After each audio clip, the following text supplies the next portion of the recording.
అందరికీ నమస్కారం. మనం నవరాత్రి 9వ రోజు సిద్ధిదాత్రి అమ్మవారిని పూజిస్తాము.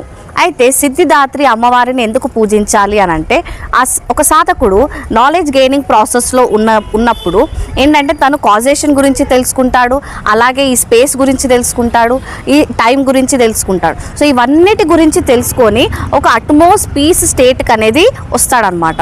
అయితే ఇక్కడ దాకా వచ్చినాక కూడా మాయ వల్ల మళ్ళీ ఈ లైఫ్ సైకిల్కి అనేది వెళ్ళే ఛాన్సెస్ అనేది ఉంటుంది. ఆ టైం లూప్లో పడిపోయే ఛాన్సెస్ అనేవి ఉంటాయన్నమాట. సో ఎందుకు అది అవుతుంది అని అంటే, తను ఇప్పటిదాకా తెలుసుకున్న దాని మీద తనకి నమ్మకం లేకపోవడం ఒక రీజన్ ఉంటుంది, లేదంటే దాని మీద ఫుల్ఫిల్మెంట్ అంటే తృప్తి అనేది ఉండదన్నమాట.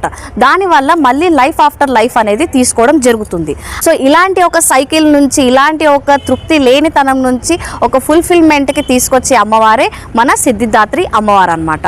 అయితే తన పేరుని మనం చూసుకుందాం. సిద్ధిదాత్రి. సిద్ధి అంటే ఫుల్ఫిల్మెంట్, దాత్రి అంటే ధారణ చేసిన వాళ్ళు.